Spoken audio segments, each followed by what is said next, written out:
Hello, this is John Miller, the creator of The Rest of Everest. I think I can safely say that this show is, without a doubt, the most in-depth look into the entire experience of what it takes to climb Everest, as well as some other peaks throughout the Himalayas. But all of the events in this series are shown in chronological order, so if you're new to the show, please go all the way back to episode 000 and watch everything in order. That's truly the best way to enjoy it. Thanks.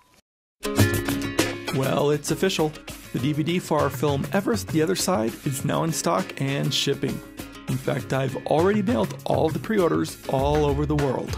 If you've been waiting for this announcement before you place your order, please head on over to everesttheotherside.com to grab your copy. I am my own shipping department and personally mail each of the DVDs so I can fulfill each order within about 24 hours after it's been placed. Thank you to everyone who placed a pre-order. We could not have completed the DVD without your support.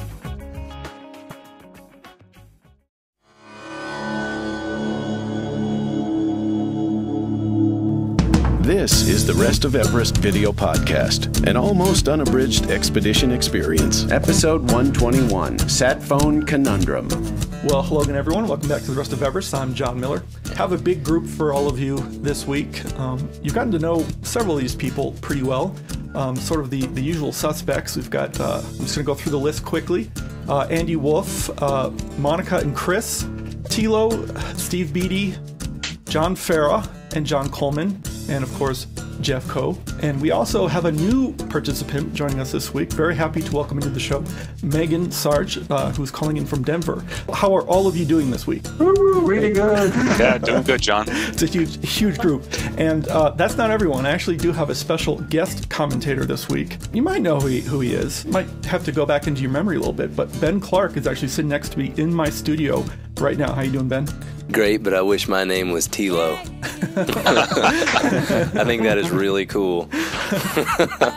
Ben is up visiting Fort Collins. We're going to be talking about some business stuff in the next couple days, so I want him to join in the commentary because he's been to the Nepal side of the Himalayas, but he hasn't actually been to Everest on the south side. So I thought it'd be interesting to get his perspective of what all of we see is like. And I think I stuck 1 foot in it or a butt cheek when I sat on the summit. That's as close as I got to the Nepali Everest side. But this week we're going to continue on in Namche Bazaar, and you actually see a little bit of the town itself from the street level, not just overlooking it from our campsite. So let's glad to have everyone with us, and let's just go ahead and jump right in. So let's head up back to Namche Bazaar. Here we go. Wow, I certainly feel better. We've all been hitting the diarrhea stage at our own time, and we've been referring to it as Nepali style because Karma told us it was known as Nepali style.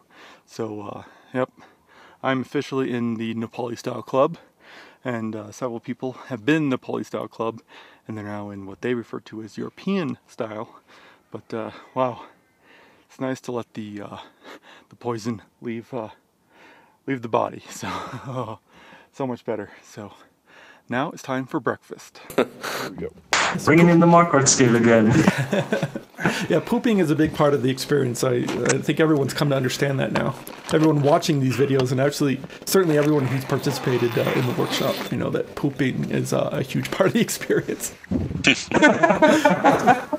It dominates conversation pretty much daily on any expedition I go on to. Use the new toilet tent, and as I'm walking out of there, I realize my money belt had been falling down. Oh. And no, nothing happened, but one of the guys is watching me, and he's like, "What are you doing?" Because I'm like reaching in my pants and trying to tighten the strap here. He's like, "What are you doing? You just came out of the toilet. What the hell are you doing?" Fall down into the toilet. You looked a little suspicious. Yeah, I didn't want. I had like $6,000 in hundreds in my money belt to pay for all the necessary stuff on this trip. I really didn't want it to go in the toilet.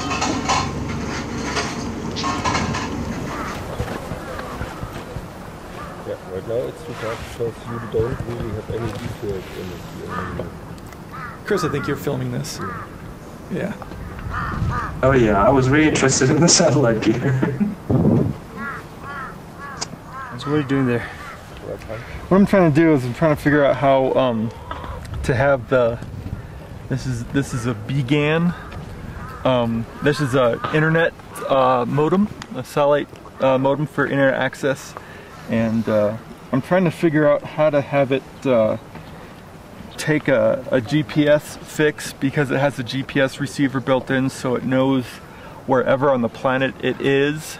And then what it can do with that is it knows where the satellites are that it's going to communicate with, and once it always knows that, and when it knows where it is on the planet, it can tell you, you know, where to point it in terms of compass degrees, and then it can tell you in terms of elevation. So it can take an azimuth and then an elevation, so that you get optimal reception. And I'm trying to figure out how to get it to make sure that it's actually taking the new GPS coordinates from our current location, not from the rooftop up the hotel in Kathmandu a few days ago. So how's it connected to the computer?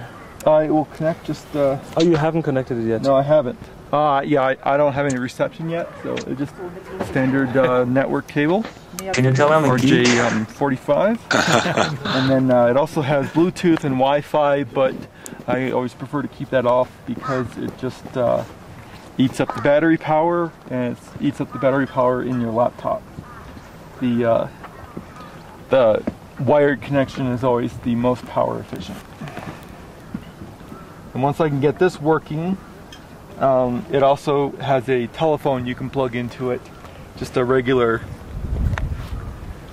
just like you could plug in actually any phone that uses an was it RJ11 or? It's an RJ45, I think. No. R11 is a telephone. Oh, 11 is 45. Yeah, and you could just buy one of these at Radio Shack, but this is the one that came with it, and unfortunately, it's higher quality construction wise than the satellite phone, which is hundreds and hundreds of dollars. You could probably get these at Radio Shack for 11 bucks. But then we can place phone calls, because the satellite phone, it's just not working right now. I need the SIM or the prepaid minutes to be activated, and I can't do that myself right now. And so hopefully I can use this to make the calls that I need, and it's going to be a lot less expensive than using the GSM cell phones, which GSM cell phones do get reception here. Phones such as the iPhone, but it's a lot more expensive to use those. And I've already paid for all this stuff. The clients have paid for all this stuff. So I want to make sure it works, because this is one of the reasons we set the price of the trip where we did, so that we could make sure we had really great communications, and I'm absolutely totally embarrassed that it hasn't been working. None of them seem to be too concerned, but I've used all of this stuff, but just in, you know, different models. And I know this stuff works great, but I'm embarrassed.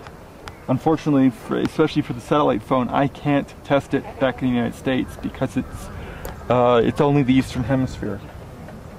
And so I couldn't make sure it worked beforehand. Oh well. This is cool what Chris sees here in his viewfinder. It's a little cell phone tower right there. Yep, we have a pretty good GSM reception up there. May I step in there? Yes, you can. Luckily, the laptops worked flawlessly for what we wanted to do with them, so people are able to download. So that's the Everest track with all the technology we can use to get images copied from. We're short a card reader, though. Well, Were you the one who borrowed it? I borrowed it. No, I it was lent it not to me. someone. I swear didn't to you, it was not me. It's a SanDisk. It's a SanDisk card reader, a silver-colored SanDisk card reader. So you are. Now, who else? Who's charging? I'm charging, and Kyle's charging. We have a power strip plugged in there. Electricity! Wow, so I'm going to let you guys in on a little secret here. When we flew out of the town of Tumlingtar, coming out of the Makalu-Barun region, there was a gentleman who had been hiking on your circuit and met all of you. and he told us, he was like asking us about, you know, we were kind of geeking out at the same time with like our PDAs and sat phones. He's like, I ran into these people that were hiking to Everest Base Camp, and they were making some kind of a movie or podcast, and I was like, was one of them named John Miller? And he's like, yeah. And I was like, did he ever get the BGAN working? And he was like, I don't know. It's like, but he said it looked like this every day. So I'm psyched to see this footage. You don't need a GSM or anything. You just tell someone and they'll tell someone else, and everyone will find out sooner or later. Mm-hmm. Yep. I needed to tell my wife that I was okay and that the group was okay, because the damn satellite modem and phone just aren't working yet. I said it before, I am absolutely furious about it right now and embarrassed. I like you being furious with the sounds of the monastery in the back. About 30 minutes of use on the computer back here, which is, it's not as slow as some of the connections in Kathmandu, so they should be able to post photos. And I verified the tracker is working. You can see our little line. You can see our tracking points in Kathmandu. Are we seeing different points now? Yeah. We're seeing yeah, you can see the couple of points in Kathmandu because the city streets are so narrow, you don't see much sky. And then you don't see anything between Kathmandu and Lukla, which makes sense because we were inside of a metal aircraft. And then as soon as we get to Lukla, you start seeing all these different points going up all the way up to Namche. So the tracker's working, and it's also updating in Fire Eagle on the NetVibes website. So we're only getting a single point there. Right, but I can go to a different page, my public tracking page, which we need to publish the address to that on the NetVibes site, where they can actually follow our history. And it feels like we've gone about this far on a Google map. We've actually only gone that far on a Google map.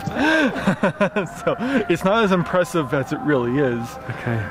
So that's positive. But this way, people can not have to worry about paying. They can just get on, upload some photos, update Twitter, maybe update their Facebook,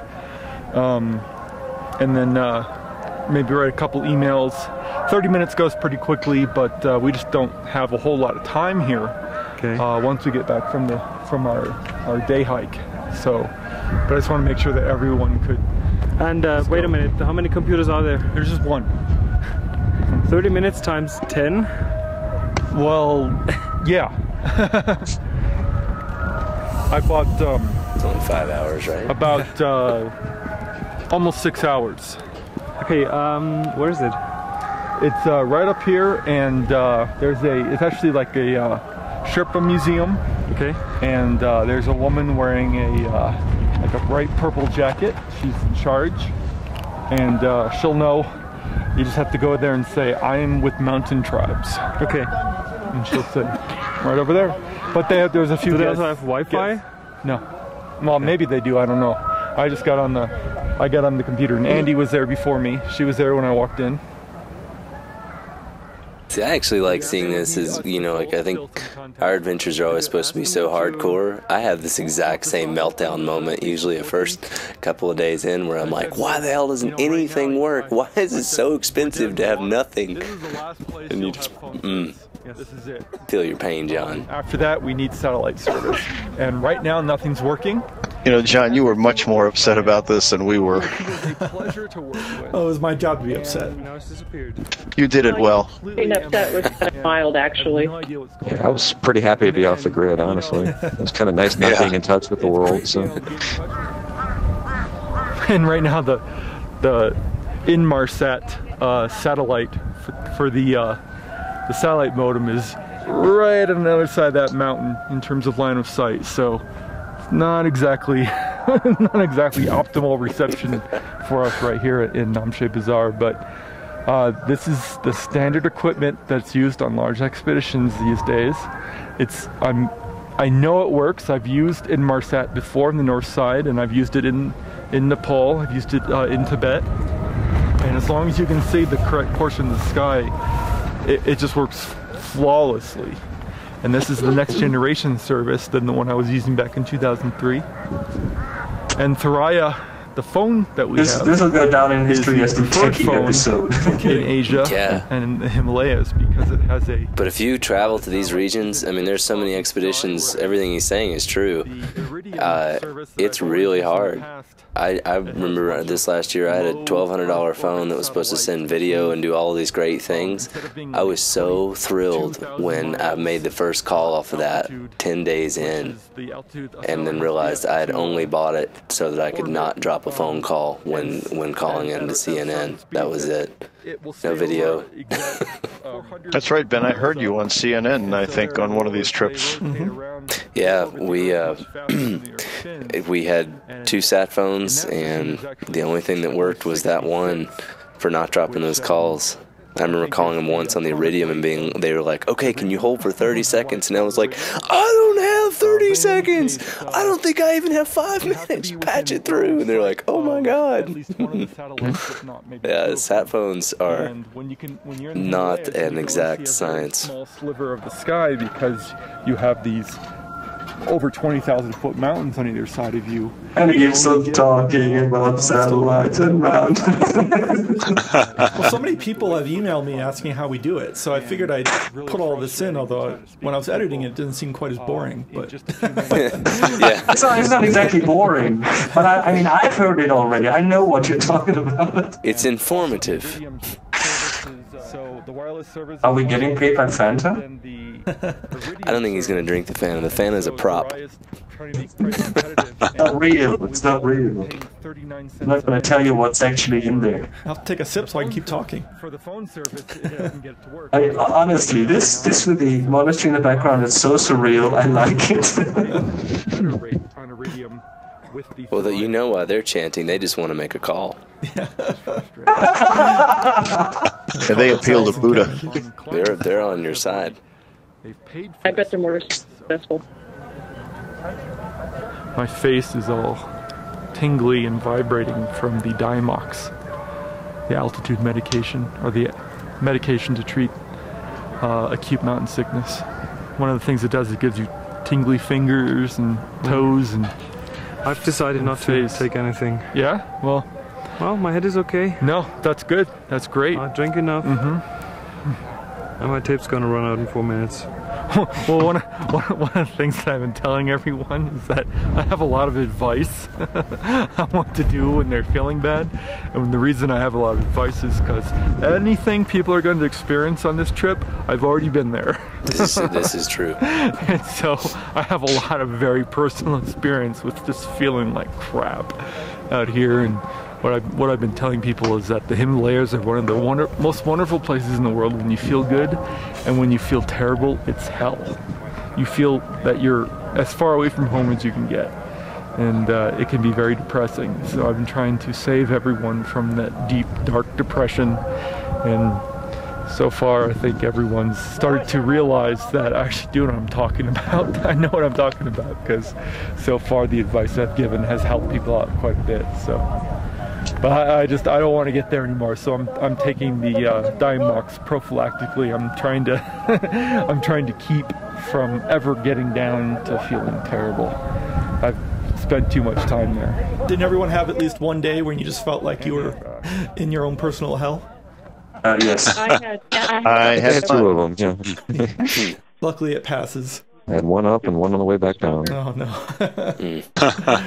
So this is Namche, and you can see you can buy just about anything there. That's actually the only footage we have from inside the town. Sorry? Just a graphic. No, I'm about to go. Not bargain. And then this is up above Namche. You see some of the pastures right there for probably some sheep and everything.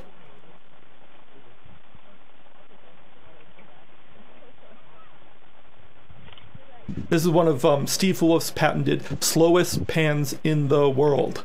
Yeah, without a tripod even. It's pretty amazing. I thought there was a video workshop in that. That blue roof building is where our internet cafe was, and where the Sherpa Museum was. Yeah. That was a Lawrence of Arabia pan. So that night we had a nice full moon the nights that we were in Namche, and so we were able to do some. I think everyone took some nice shots of the moon. You did a whole time lapse through the night, right? I did, yeah. I forget if I edited it in though, but this right here is inside the museum. We're not supposed to film or shoot. I think he'd be okay with this, because I didn't know it was there. To tell you the truth, and it was really interesting. We actually saw an entire slideshow, and I can't remember the man's name. The man who put us all together. He is Sherpa, but he was completely deaf. Yeah, there's my time lapse. He was completely deaf and couldn't hear anything we were saying. We had to write everything down. Yeah, but he had this multimedia show up there using a PC and the projector, and it's really advanced for technology for up there. Mm-hmm. I certainly enjoyed it. I hope everyone else did too. Yeah, absolutely. It was a great show. This was the guy that was a photographer, right? Yeah. Mm-hmm. Yes, photographer. He had postcards that he made and stuff. Yeah. One of the things that I always tell interns is the world is my tripod. This is a video workshop. Especially for video, because you don't want to see a really shaky picture. It will make people still. So if you guys see me filming while we're hiking, I don't tend to bring the tripod out, break it out until we are on a rest stop.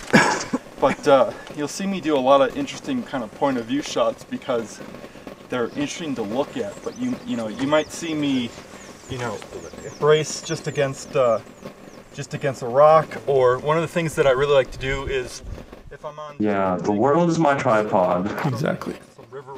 I've been using that phrase for a while now. Oh, really? Yeah, it's a good one. Camera down on it, and I just use my fingers to get the angle that I need, and that makes it really, really steady. Or I could lean the camera up against this little bear thing here, and all of this helps to eliminate almost all movement and everything, because it's too inconvenient to always be using a tripod. But a tripod is, I would dare say, even more crucial when you're shooting video, because you get 30 images per second and you see all that movement. So you'll see me constantly trying to put the camera on something to try to not have to break my tripod out and have you guys just get all the way, a mile in front of me.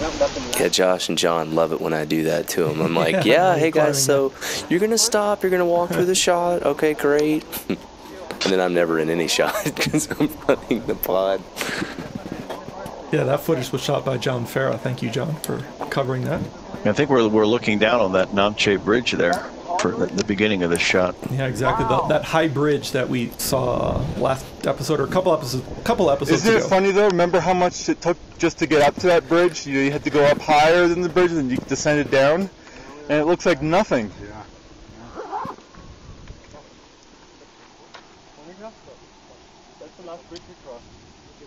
Yeah, it's just tiny down there. Steve? Yeah. Inside my bag there, in the main compartment, unfortunately it's going to be underneath all my coats, is a blue, kind of loosely, kind of a blue, not very well padded bag that has my video camera in it. That was a view of Everest and Lhotse there, wasn't it? Yep. Okay. That's what you see from just up above Namche. Because we are now heading up to the next town, which is Tengboche. So it's fun having these. Had some sort of a radio with them. Yeah. It's very popular, the handheld radio, all throughout Nepal. Everyone, it seems, has discovered this in the last few years. There's no point in needing headphones when your entire group of boarders can have one radio. Sorry, John Coleman, you were about to say something. I was going to say it was always funny. We're busting our butts hiking up these trails, and these old ladies with their body weight strapped to their head just go streaming right by us like it's nothing.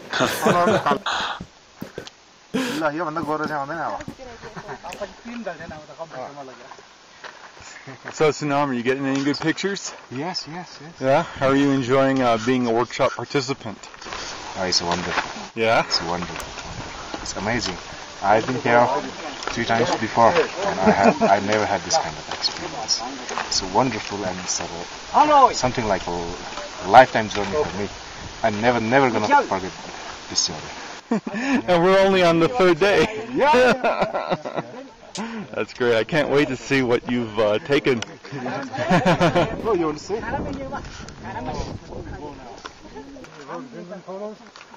Oh, I like how... Yeah. So the Pemba likes to take pictures with Amadablam.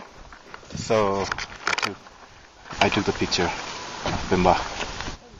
Oh, he asked you to take that? Yes. Oh, good. And you were able to take a really nice one of them. Yes. That's great.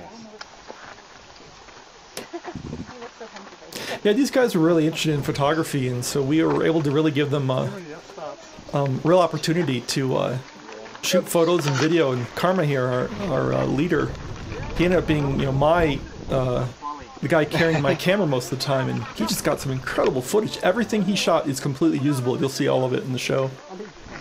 Sonam doesn't look very steady there. But Sonam on one of the treks after ours, he did a Kailash trek with mountain tribes, and he actually became the official trek photographer there. He sent me a DVD with all his photography on it. It was amazing. Yeah, awesome stuff. Yeah. And he likes to pose. I am the king of the world! Yes. Okay, one more. Good. Very good. I'm always the last. I'm always late. Good silhouette. Somebody else stopped. Seems like everyone was having a pretty good time. Summiting a piece of rock. Oh, I like that.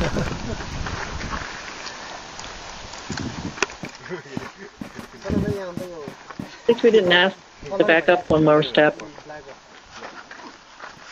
Yeah, one more step. Just one back up a little bit more. Keep going. Wanted to get a shot of my friend right here because he's wearing a Colorado State University sweatshirt. That's my alma mater, and that's actually where I live. Colorado State is in Fort Collins, Colorado. Colorado? Yes. Oh, you? Yes. This is the same town that I live in. That's my home. You're USC. That's my home. Colorado. It's amazing how many times that kind of thing happens. It's very easy to find people who you'd never meet them. Let's say, actually, it ends up being in the film where Ben meets a friend of his in. We were in Bangkok. That it's more apt to see them in Bangkok than says at the grocery store. Oh yeah, and I saw that same guy, Mike Hamill, again this year for the first time since I'd seen him in. I saw him in Denali in 06, and then I saw him this year walking through Tamil, and he had just come off summiting Everest for his first time. Yeah, and any of you guys, if any of you make it back to Nepal, you'll get the same kind of phenomena happen to you. It's just amazing how, like say 6 degrees of separation, but I think once you visit Nepal, it goes down to 4. Yeah. So, well, thanks everyone for joining us. Really, I guess this was kind of a John-centric episode. Sorry.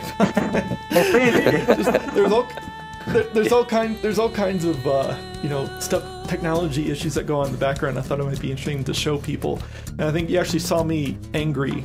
That's about as angry as I get most of the time. Technology is a big part of modern exploration, I think, today, which makes it pretty relevant. That kind of stuff really can add a really great element to sharing it with people, but it does add a layer of complete frustration. Yeah, it really does. So, well, next week you're gonna see the more of the trek in. We're gonna head up higher and head into the little town of Tangboche, and actually the week after that we'll see the monastery there. So it's really, really a beautiful place.